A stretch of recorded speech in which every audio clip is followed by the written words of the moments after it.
welcome to Good Games Spawn Point, the show for gamers by gamers. I'm Bajo. And I'm Hex. And I am D.A.R.R.E.N. Coming up on the show, we revisit an oldie but a goodie as we do a replay of Sonic and All-Stars Racing Transformed. Long shot. 3.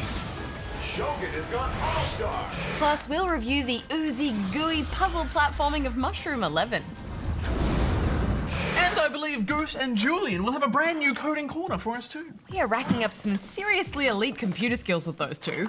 Now, spark up your synapses, Spawnlings, because it's time for D.A.R.R.E.N's Challenge! This week, I'm asking you this. In the first Guitar Hero game, how many buttons are on the neck of the guitar controller? Answer at the end of the show. Oh, let me count. Green, blue, 1... How about we hear some news with Goose while you count, Bajo? Affirmative. 76. I'm out of fingers, guys. Use your mind, Bajo. That's better.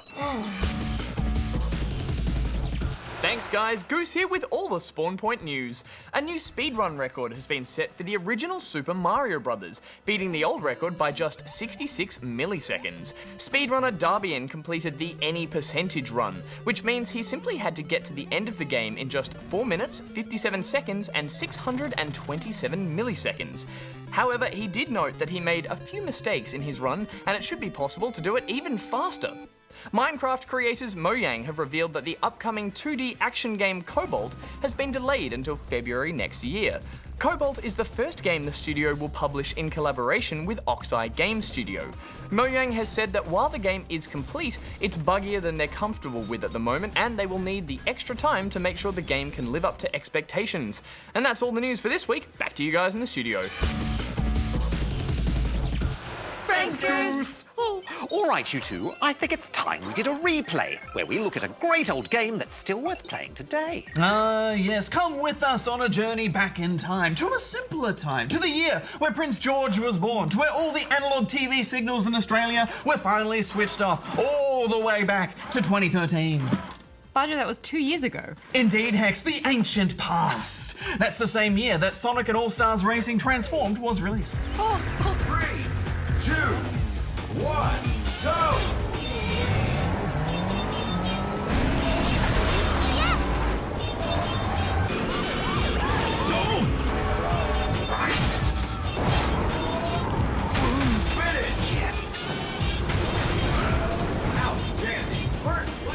Sonic and All-Stars Racing Transformed is a kart-style racing game from Sega. The sequel to Sonic and All-Stars Racing lets you choose from a selection of Sega characters to compete in various racing events and challenges on tracks set in your favourite Sega franchises. Race on water, road and through the air as your vehicle transforms throughout the race. The bright and colourful tracks give the game a fun and exciting feel, and the vehicle designs are all very stylish as you race through the city streets from Crazy Taxi, the volcanic terrain of Golden Axe, or the Samba Studios from Super Monkey Ball. But the real point of difference here, and what makes this game so much fun, is the different challenges that make up the career mode. In career mode, you complete challenges to earn stars. Stars then unlock characters, vehicle mods, and more challenges. These include ring races, boost challenges, versus, elimination rounds, battle races, and traffic attack. Yes, Traffic Attack was definitely the one I enjoyed the most. Ducking and weaving through waves of slow-moving traffic and occasionally shooting them with missiles and snowballs. There's just something so satisfying about speeding past other cars and making really good time. Well, you can also play with up to 4 other players online or locally. Yes, however, this game does suffer from a few of the issues that a lot of these kart racing games suffer from. I found the boosting to be a little inconsistent. Sometimes I'd have a really good run of boost after boost after boost, all the while drifting and earning a 3rd level drift boost. And I would think that would send me to the front of the pack. But then there would be an opponent, not on the boosts, keeping up with me. Yes, classic rubber banding. But I quite like this for these kinds of games, guys, because it keeps it nice and fun and fair, and it means that nobody can get too far ahead or too far behind. Sonic and All-Stars Racing Transformed features power-ups, weapons and boosters, as we've come to expect from this sub-genre of racing game. There are fireworks, snowballs, hot rods, gloves, bees, boosters and blowfishes. Yeah, the races are so tense and exciting and close, and quite often success is just a matter of not being blown up by a bluefish at the wrong time. Well, if you want a break from plumbers, mushrooms, and gorillas named Donkey, but you still want a cool kart-style racing game, then I really recommend this. Yeah, it's absolutely one of the best kart racing games to come out in years. It still doesn't make sense, though. Why would Sonic drive a car when he can run faster than a car? Well, that's because Sonic is a good guy, and he just wants to keep it fair for everyone. Oh, fair for the others, of course. Oh, now clear the airwaves. It's time for a programming lesson with Goose and Julian. Oh, roll the tape, Kerry. Please.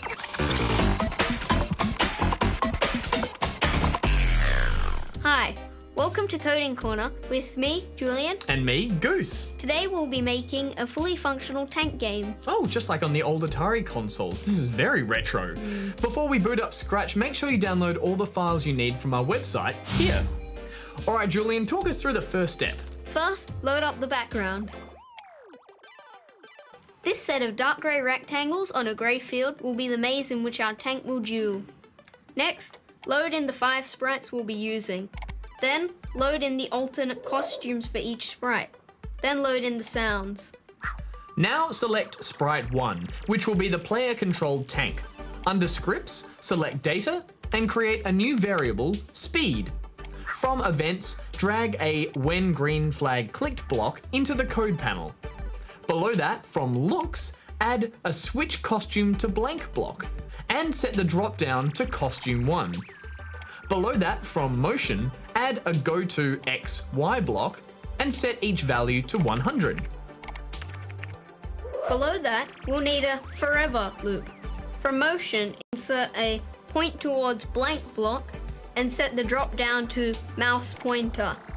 Below that, but still within the Forever loop, place 2 if-then clauses. In the first, set the trigger to a Touching Color hexagon from Sensing, and set the color to the dark gray of the barriers. Inside that first loop, from Motion, insert a Move Blank Steps block, and set the variable to -10. In the second if-then, set the trigger to another Touching Color block, and set it to the light grey of the battlefield. Inside that clause, put a Move Blank Steps block and set it to 4. This stack is now complete. It ensures that your tank is always driving towards the mouse pointer and will make it bounce back from any obstacles it may run into. Now we create another stack, again beginning with a When Green Flag Clicked block. Place a Forever loop immediately below it. Inside it, place an if-then clause. From Sensing, set the trigger to a Touching Blank hexagon and set the drop down to Sprite 4. Inside the if-then clause, from Control, insert a Stop Blank block. Set it to Other Scripts in Sprite. Below that, from Looks, insert a Switch Costume to Blank block and set the drop down to Explosion. Below that, from Sound, insert a Play Until Done block and set the drop down to Boom. Below that, from Control, insert a Stop Blank block and set the drop down to All. That's it for the scripts for your tank. The second stack of code makes your tank blow up and ends the game when you get hit. Now onto Sprite number 2, and this one only needs 1 stack of code. Start it with a When Green Flag Clicked block. Below that, from Looks, add a Set Blank Effect to Blank block. Set the drop down to Ghost, and set the variable to 100. Add a Forever loop. From Motion, add a Go to Blank block. Set the drop down to Sprite 1. Below that, insert a Point Towards Blank block and set the drop down to Mouse Pointer. Below that, still within the Forever loop, insert an if-then clause. Go to Sensing and set the trigger to Mouse Down. Inside the if-then, from Looks, insert a Set Blank Effect to Blank block. Set the drop down to Ghost and leave the variable at 0. Below that, from Sound, insert a Play Sound block. Set the drop down to Pew. Below that, insert a Repeat Until loop. For the trigger, insert a Blank or Blank hexagon from Operators. For the left side of the operator, insert a touching color dark grey from sensing, and on the right side, a touching blank hexagon. Set the drop down to edge. Inside the repeat until loop, add a move blank steps from motion, set the value to 7. Finally, just inside the end of the forever loop, insert a set blank effect to blank block from looks. Set the drop down to ghost and set the value to 100. Now that it's complete, this stack will fire your tank's gun whenever you click on the mouse. Your shots will disappear when they hit an obstacle or the edge of the map. Great! So now our tank moves around and it can fire, but I still think it's missing something, Julian. That would be the enemies. We'll do that next week, Goose. Excellent. Well, remember, Spawnlings, you can get all the files you need and the lesson notes on our website here. But until next time, Goose out. Julian out. Okay, I'm gonna drive my tank around. Fire! Yeah, it really is missing something. Yeah. Okay. Goose and Julian, thanks for that. I get it. Well, I can't wait for part 2. Stop coding. Close your laptops. The Spawnlings need you at the Ask Spawn Point desk. Of course. Oh, they're learning so much. All right, Hex, I'm in a good question answering mood. What's in the inbox today? Oh, lots of stuff as always, Bajo. So why don't we kick things off with this one from Lachlan, who is in Perth, Western Australia. Perth, not French Perth. Regular Perth is Regular still Perth? a place, Bajo. Yeah, maybe. Hey, GGSP. I was wondering if you were going to do another review on RCT World. Also, do you prefer Xbox One or PS4?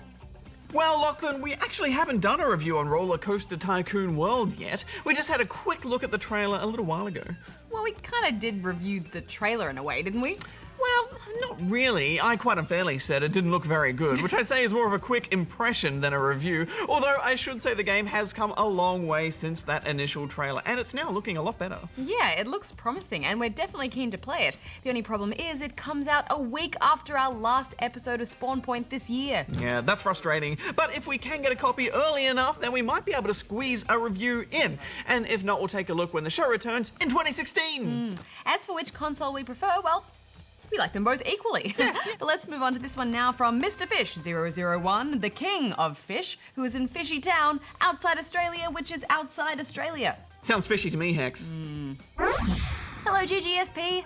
Last week, D.A.R.R.E.N stated that under Section 2, subsection 3C of the Australian Noob Punishment Code, that when proven guilty of noobishness, the noob must drink from the noob cup or make infinite cheese sandwiches, and not to play games until the fine is paid. D.A.R.R.E.N was clearly proven of noobishness, yet did not drink from the noob cup. Now, D.A.R.R.E.N must drink the whole cup. You make an excellent point, Your Fishy Highness. And I wholeheartedly agree, and he must be punished. It's ringing. Hello. Hi, Darren, it's Bajo and Hex. Hello. Hi. Hello. Hey. What can I help you with today? Well, you could help us by coming down here and drinking from this noob cup, misto. Why on earth would I want to do a thing like that? Well, D.A.R.R.E.N, the king of fish himself, made a very good point that you violated the Australian Noob Punishment Code the other week on Noob Watch, where you were proven guilty of noobery, but didn't drink from the noob cup. Yes, so you either owe us infinity cheese sandwiches or a big old swig of noob cup juice. Big old swig. Negative. I believe you'll find I was never actually convicted of any act of noobery. The Spawnling falsely accused me of noobery, and then you tried to force me to drink anyway, which I heroically escaped from. But we still found you guilty of mispronouncing everything. It doesn't work like that. What do you mean it doesn't work like that? Well, not just anyone can convict someone of being a noob. It takes years of study at Noob Exterminator Law School to get your degree. Then, of course, you have to pass the Noob Bar exam. And then it takes many more years of exterminating before you'll even be considered eligible by the High Council of Noob Exterminators to be officially elected as a noob judge. Have either of you been officially elected as a noob judge? No. No, not officially. Well, I didn't think so. But you still mispronounce everything, so I'm sure any certified noob judge would find you guilty. Oh, it's just my robo accent. Are you making fun of my robo accent? Oh, come on, there's no such thing as a robo accent. And you know what? I don't think there's any such thing as the High Council of Noob Exterminators either. I think you're making it all up to get out of drinking from the Noob Cup. What was that? I can't hear you. Darren! Oh, Darren! we must have a bad line. Darren! Click. I think he just hung up on me. He really doesn't like drinking from the noob cup, does he? I mean, I can't blame him because it just tastes so gross. Anyway, we should move on to this one now from the King of Awesomeness and Everything, aka Seb, who is in awesome people land, not where Darren is, in South Australia. Hi, GGSP! I love the show. I've been watching it since the beginning.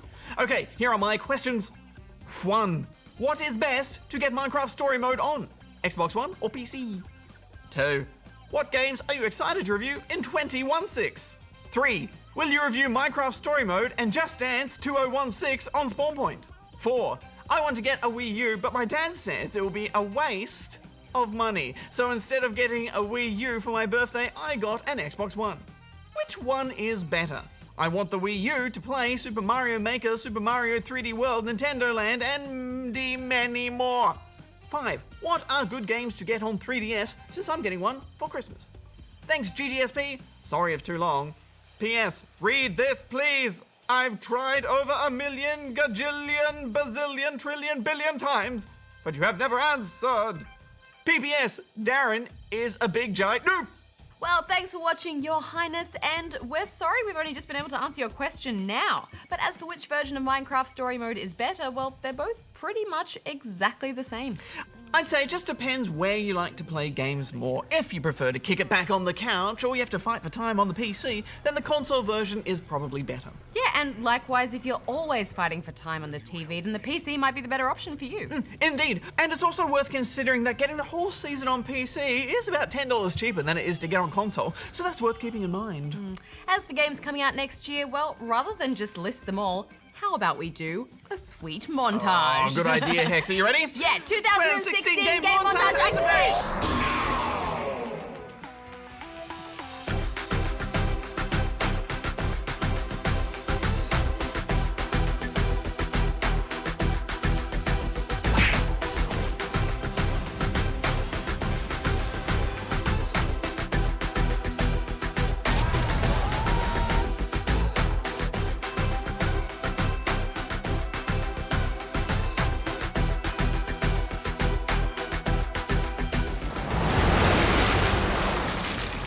And yes, we will be reviewing Just Dance 2016 next week, actually. And I think we might revisit Minecraft Story Mode next year once all the episodes come out. As for whether the Wii U or Xbox One is better, well, they're both great consoles with lots of awesome games. Although it does seem like the next Nintendo console will be coming out in about a year or so. And maybe that's why your dad thinks it would be a waste of money since the new console is just on the horizon. And Nintendo consoles are often backwards compatible, so if you can stand to wait until it does come out, you might be able to play all those games on the brand new console, maybe. And finally, rather than just list some good 3DS games, how about we show them? Good game 3DS game and montage activation!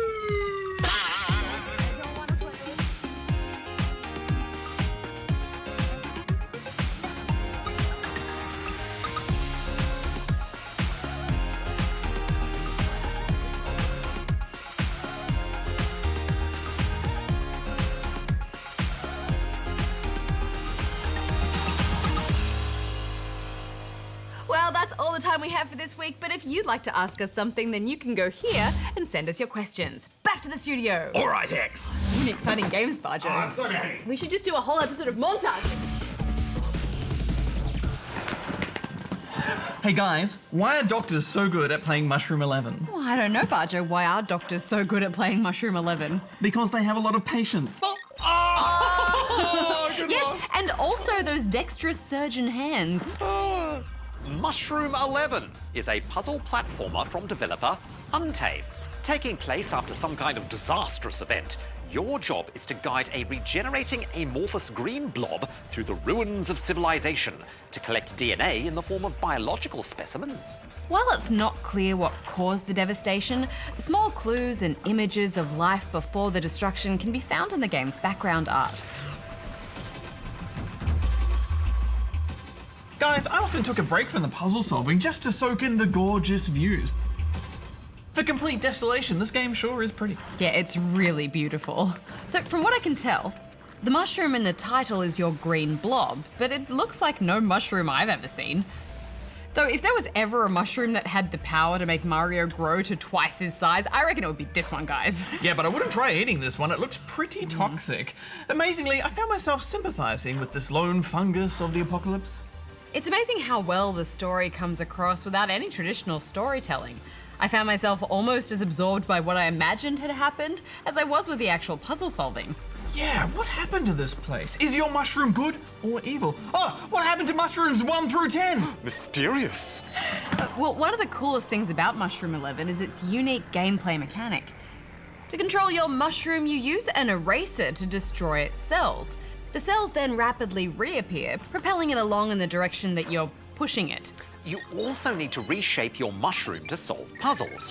Whether that means turning it into a bridge to get over an acid or lava lake, becoming a hook to climb a wall, or even rearranging your weight to unbalance an item that you need. Yeah, it's an interesting control method, and it does make for some fresh puzzles. It does take a while to get used to, though, but eventually you start leading your toxic toadstool around like a pro. But even pros will get stuck on some of these puzzles for a very long time. Well, I think the thing that makes this such a fun and refreshing puzzler, that unique movement, is also what makes this game a little bit frustrating to play at times. It had me pulling my hair out. But you don't have any hair, Darren. Oh my. Well, if it wasn't my hair I was pulling out, then whose hair was it? But the beautiful artwork and subtle narrative of the game propel you to keep playing despite some of the more difficult challenges. Hex, I have a question for you. Have you ever tried writing in a notepad while riding the bus? I try to avoid it. Yeah, well, it's pretty tough, right? With this game, it felt like I was trying to thread a needle while riding a roller coaster. There's no real control over how your blob expands after it's been erased. Even using the smaller brush, it required extreme patience and focus. Yeah, but at least when you do thread that needle, and you inevitably will, it feels great. Oh yeah, that feels so good. And it feels even better when you reach those checkpoints after a particularly difficult puzzle. It's like a combination of relief and elation. Relation. Well, this is a very tough game at times, but you know what? I respect it for its challenge. I'm giving it 3.5 out of 5 rubber chickens. I'm giving it 3.5 out of 5 as well. Oh, my palms are getting sweaty just thinking about some of those hard puzzles. Darren, do you ever get sweaty pasta scoops? Negative. They are completely dry.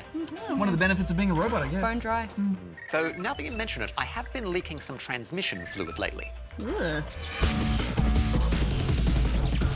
Well, as we speed towards the end of the show, Darren, we need the answer to your challenge. Affirmative. At the start of today's show, I asked you this.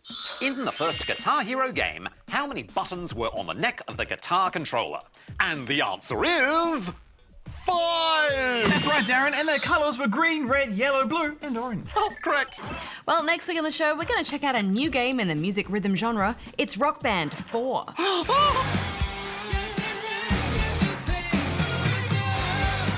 Oh, we need to start thinking of a name for our three-piece band. Oh, The Hexets! Noob Destroyer. Whoa, that's so metal, Darren. Well, look at me, Bajo. Oh, can we make the show a music special and also review Just Dance 2016? Yes. Affirmative!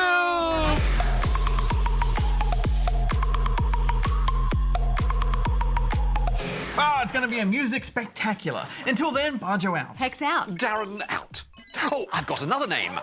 ABBA. Darren, there's already a band called ABBA.